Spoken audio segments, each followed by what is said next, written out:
Welcome to the History of Games and Critical Theory. This first lecture will introduce the prehistory of video games leading up until what we would consider to be the first home console and first arcade game.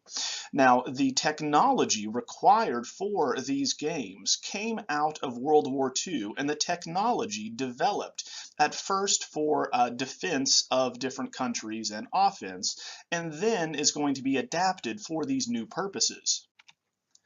Now, statistically, we should note that as of now, video games are the most popular and profitable form of entertainment, topping $116 billion in 2018 alone.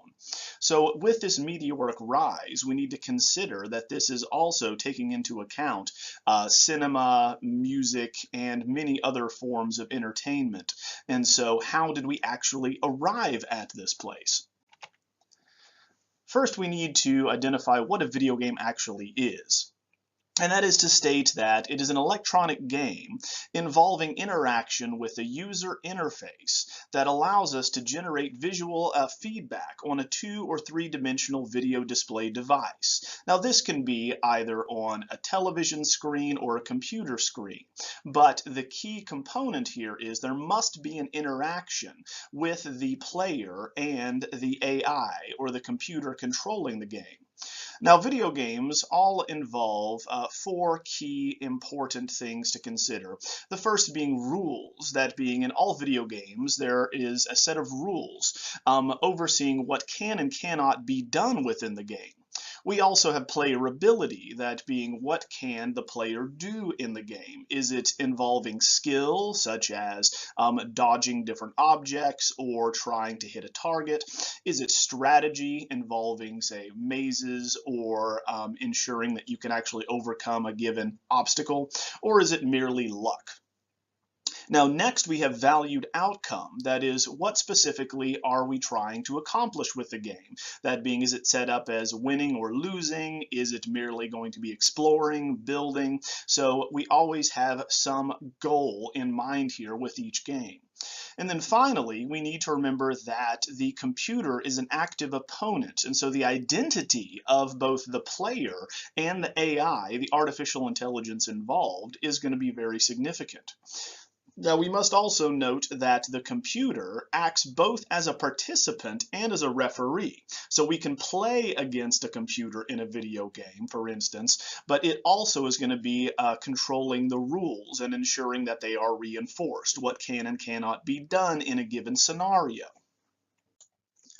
Video games as we know them come out of World War II, lasting from 1939 to 45, where we have one of the largest buildups of military technology in all of history.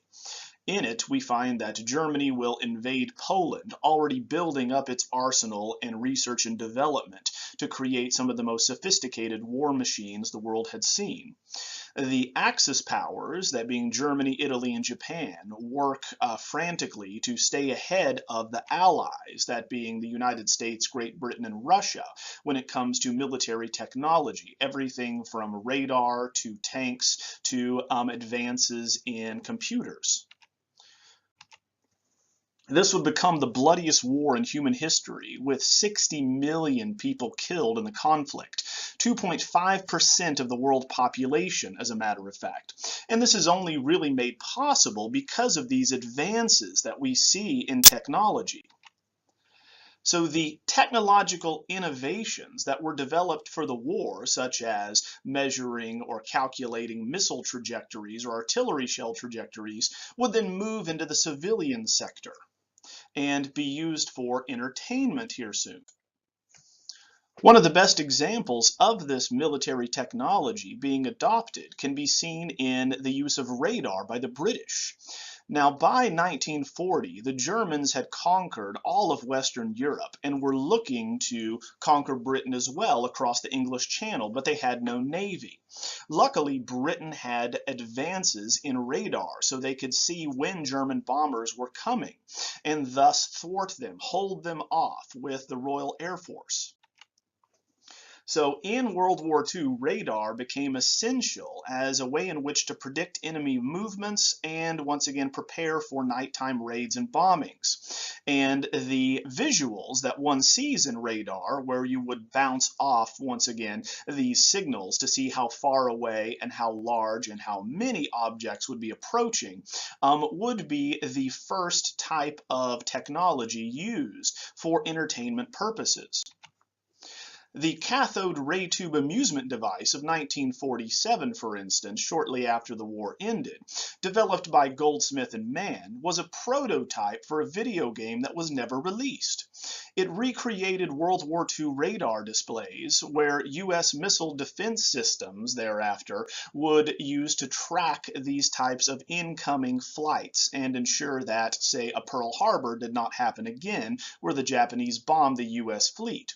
So on a screen, you would have this dot bouncing. Knobs would maneuver an on-screen dot that was meant to reflect a missile's speed and trajectory. They would paint targets onto the screen, which would then calculate what a good shot would be, awarding these points with an explosion.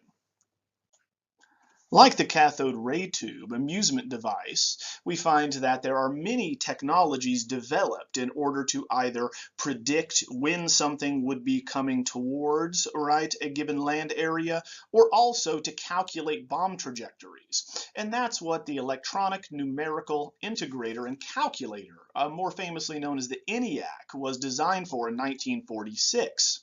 So in the previous year, it would have been used, that being a year before the cathode ray tube video game came out, it would be used to calculate artillery firing tables much more quickly than a human could. Now, as seen here, it was a massive, massive series of electronic devices with 30 tons of switches, diodes, resistors, capacitors, vacuum tubes, and relays. Now, the input and output, that being trying to have the machine calculate what a trajectory would be, was done with punch cards. And so this is also going to be one of the ways in which early video games interact with a player. Now, the ENIAC specifically took up 1,800 square feet. Therefore, it was a massive and very expensive piece of equipment that could not be replicated for home use for obvious reasons. We needed many more technological advances before reaching that. But it is an important first step. It was revolutionary specifically because it could be programmed. And the notion that we could take a computer and program it is going to be significant for these console games later on. Now, it would be the brilliant British mathematician and codebreaker Alan Turing who would develop artificial intelligence and work primarily on computer theory. So he is going to believe that all human thought could be replicated by computers and was obsessed with the idea of designing a chess game whereby a computer could play against an artificial intelligence or a computer. In this way, we find computers would be the opponent for a human player. So in 1947, he began this development and believed that he could create an AI that could defeat an average human. The ENIAC, unfortunately, even though it was massive and very powerful for its time, could not run the program needed to accomplish the very complex moves and predictions necessary to play chess. Now, unfortunately, Turing never saw his design completed, but his work would be revolutionary.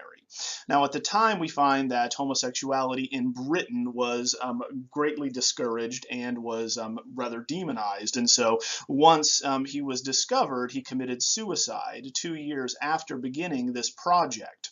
And so it was not completed. However, in 2012, Turochamp, in recognition of his work, which is a chess program that was later finished, played Grandmaster Garry Kasparov and would show how this type of artificial intelligence would have worked had Turing been able to finish his work.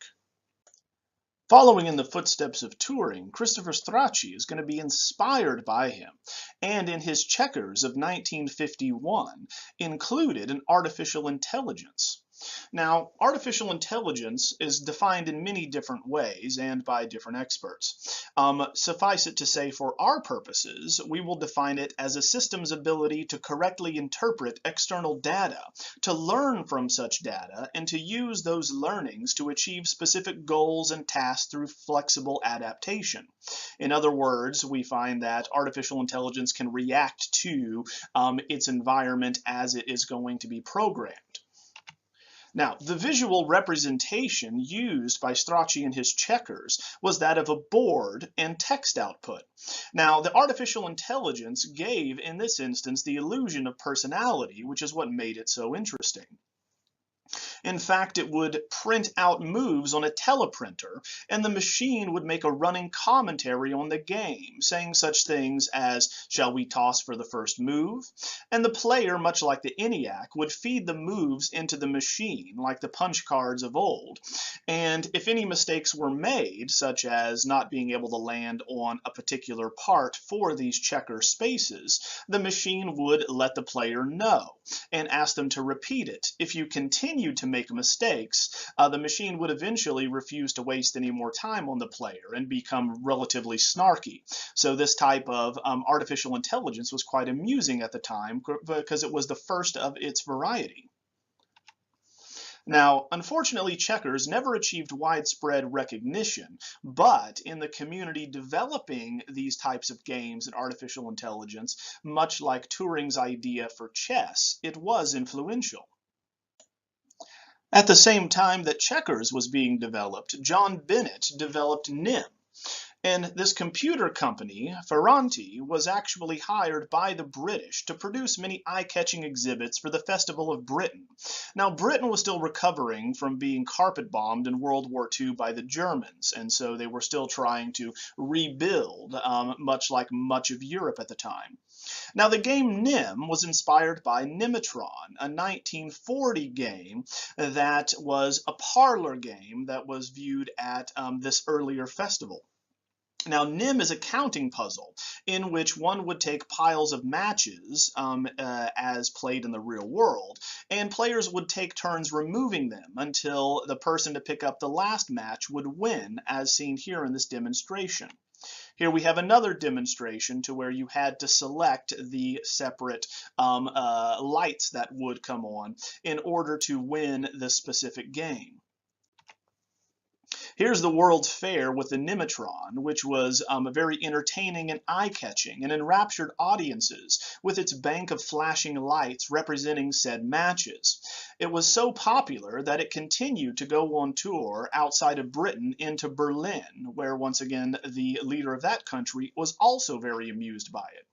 Unfortunately, after these world fairs, it was dismantled and forgotten about, but its influence would resonate in several other examples, such as NIM. While NIM was an amusing cultural distraction at the World's Fair, another development will be very important as we move forward with video games. The Electronic Delay Storage Automatic Calculator, or EDSAC, is going to allow, much like the ENIAC, more calculations. It would be A.S. Douglas who developed OXO of 1952, whereby we have a game that uses 3 CRT monitors displaying dots.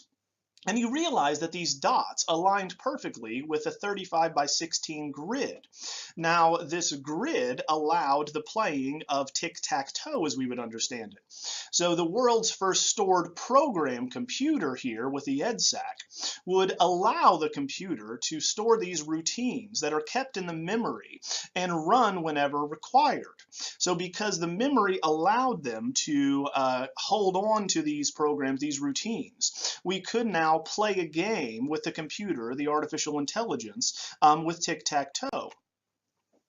The dimensions are perfect for tic-tac-toe, as noted by Douglas. So he programmed this EDSAC to play against human opponents in what he called OXO, thus, of course, the British version of tic-tac-toe. Now, it was played using a telephone, an old-fashioned analog telephone rotary dial, to select a particular number that corresponded to an on-screen square. Now, this is the first ever video game that displayed visuals that directly corresponded to what was happening. Earlier, you'll note, areas just lit up with different bulbs, and or they had to paint something on the surface of the screen. Now, with these three different examples of checkers, NIM, and OXO, we find they are all examples of real-world games like checkers, chess, or once again, parlor games where you would pick up matches, actual games that existed in the real world. And we find this is very common for all visual culture developments. Humans will begin with something that is known in one medium, and transpose that to another. So for instance, the first photographs were actually chosen as subjects from painting. So they were still lives because in painting, it was already known that that was a genre and they're inanimate objects that hold still. So for photography, it made sense. In this example, when we think about the first video games, they of course take games that existed in the real world and merely move them over to an electronic medium. Now, these examples as well, we should note, primarily were developed to demonstrate the abilities and capacity of the machines themselves. They were not an end unto themselves. Instead, they were considered amusing diversions or distractions, right? And merely a parlor trick, if you will, by those that developed them. However, they represent the first steps towards a new medium, whereby the engagement, the fun factor, will be the primary focus, not trying to showcase exactly what these computers can do. The first designers to capitalize on this interest in fun and engaging games would be William Higginbotham and Robert Dvorak.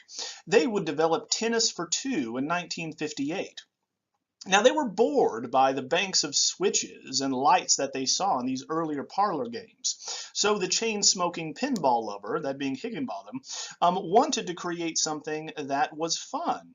So he took a machine designed to plot missile trajectories and instead used it to function as a calculator for a bouncing ball's trajectory. So trying to make something that replicated the effects of tennis. So we find that the ball would be knocked back and forth across a net, which looked like an upside down T seen here, with a controller and a button seen to the right. So we find that it would take account of gravity and would bounce at decreasing heights as it continued across this playing field. Now, it couldn't keep score in this early version, but that didn't really matter. It became so popular merely because it was fun to play. Now, this could be considered the grandfather of all Pong models thereafter, because it was the first to try to adapt this real-world game in this new electronic environment. Still, the creator, even though he wanted something that was solely fun and engaging, still only considered it to be a simple diversion, and so it was not developed for the mass market or for arcade or home use, but its influence would be felt later on. Before moving on to the development and evolution of the first home video game console and the first arcade, one last development should be noted: the Transistorized Experimental Computer Zero, or TXO, affectionately nicknamed by the MIT students that developed it, TIXO. Now, we do not know who developed the game called Mouse in a Maze in 1959, but we do know it's the first ever user-generated content game, or UGC, whereby you find that the player would place these various obstacles and create the elements in the game. The player, in fact, would use a light pen on a CRT monitor to create a maze with various objects they would place randomly in it. Cheese, for instance, would be one of these that a mouse would want to run the maze to get. So we could also give the mouse certain characteristics before letting it go in this maze designed by the creator here, the player. So for instance, you could tell the mouse only to follow left walls or only right walls. Now, this never made it outside of MIT, but it foreshadows game construction kits that we see today in DIY gaming. All of these developments were instrumental in the next phase of the evolution of both home gaming and arcades. The former was led by Ralph Baer, with his brown box, or TVG, first designed in 1968. Now, Baer is often referred to as the father of home video games. He was a television engineer who started by overlaying lines on TVs in order to play games. This would become common with early video game consoles and would often come with overlays for a television to imitate a football field, a tennis field, etc. Now, he started with the idea for a game box early on that could play multiple games. And this is importantly the distinction between arcade games, which is going to be a unit that is designed to play one game, versus home consoles that are designed to play many. So the TVG number 7, because there were 7 incarnations of this particular home console as Baer designed it, was finished in 1968.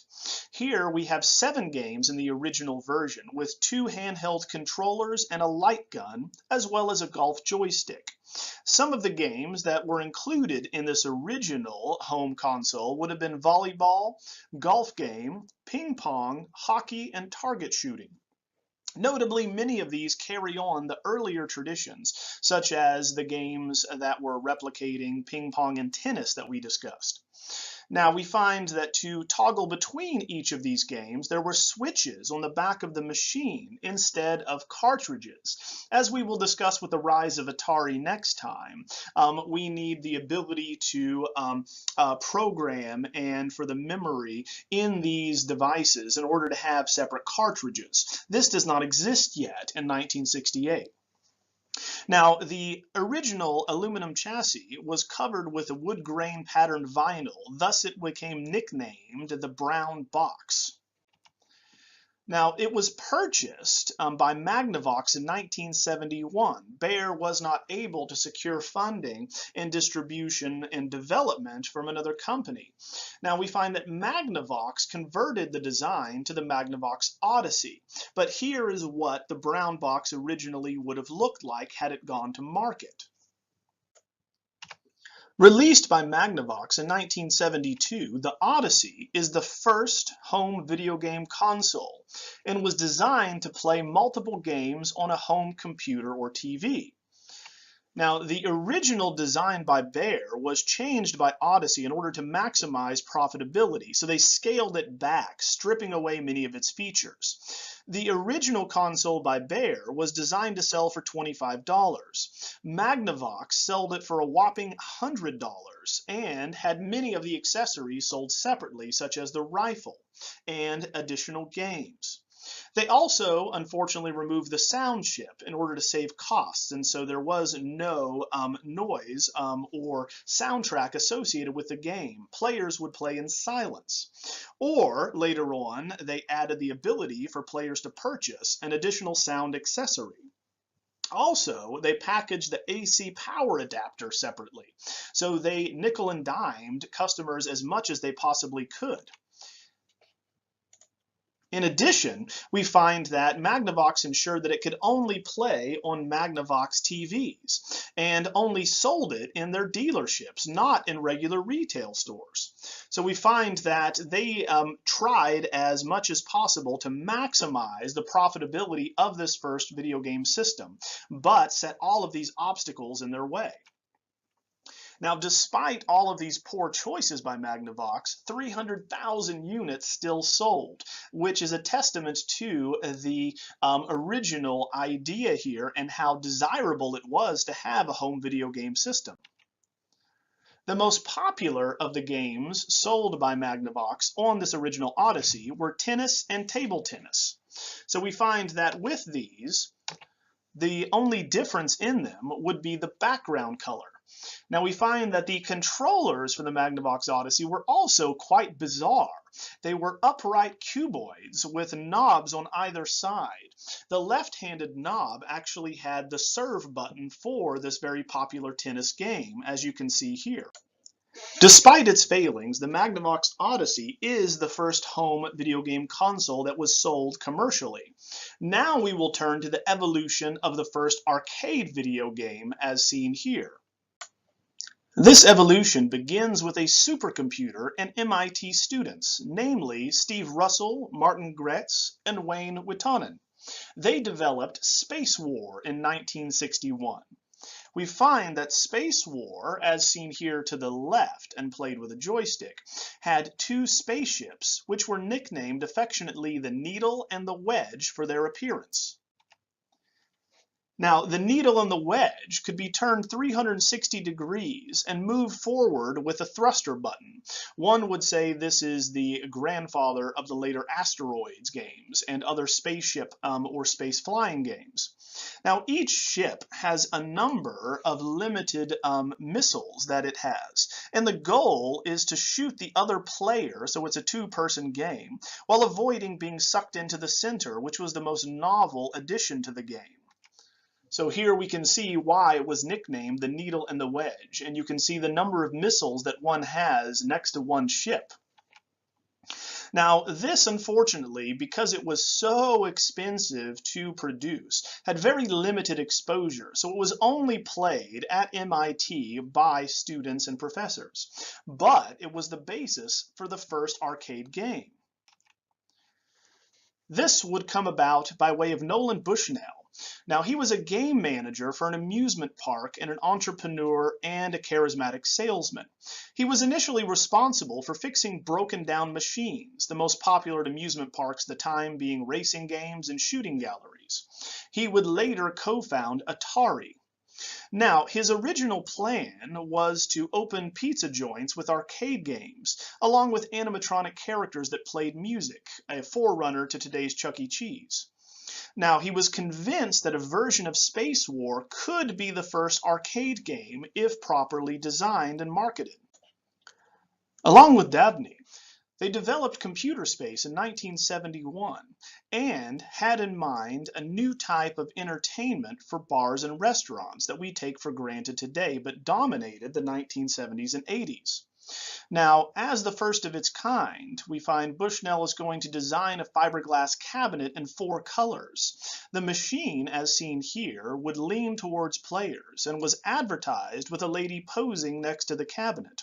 Unfortunately, they only sold between 500 and 1,000 of these units, but it is still the first commercially sold video game of any kind, as we've discussed thus far, and will be the model for all future arcade games, which is to state that we have a dedicated cabinet built to play one title.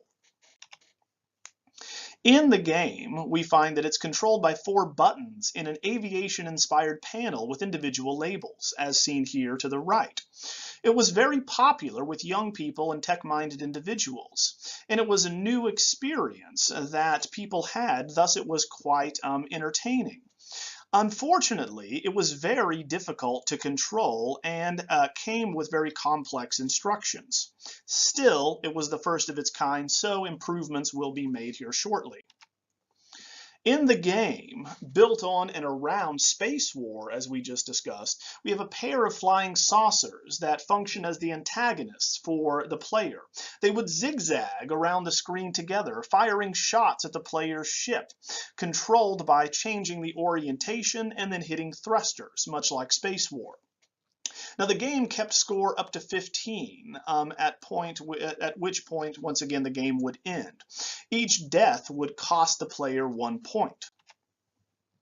Now, this would have a great influence on later arcade games, for they decided on a session of the game being equivalent to 90 seconds.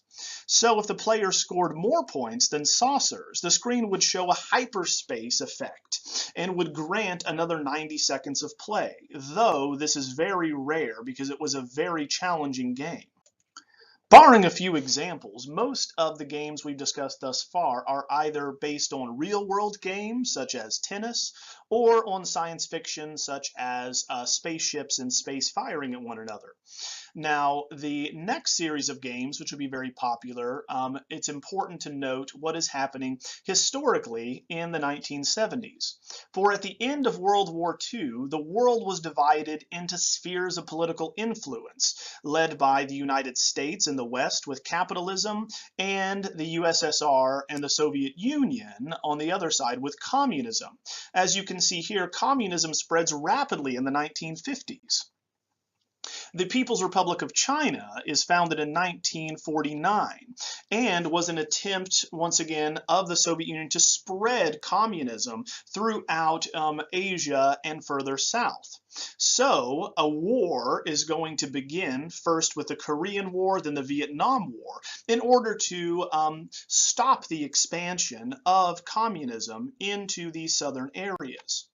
The Korean War, which lasted between 1950 and 1953, saw the United States pitted against the Russian-led coalition in China, North Korea, and the Soviet Union, and attempted to stop this spread there.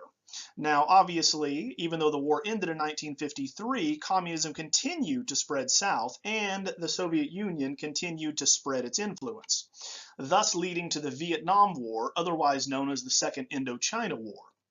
From 1955 to 1975, we find that North and South Vietnam are going to be the primary areas in which this conflict is going to unfold. Now, as part of it, we have increasing hostilities that are developing between the United States and Russia. This is known as the Cold War, which lasted from 1945 until the collapse of the Soviet Union in 1991. Now, as part of it, both sides have an immense buildup of nuclear weapons and intercontinental ballistic missiles. And what is known as MAD, or mutually assured destruction, kept them from using these missiles.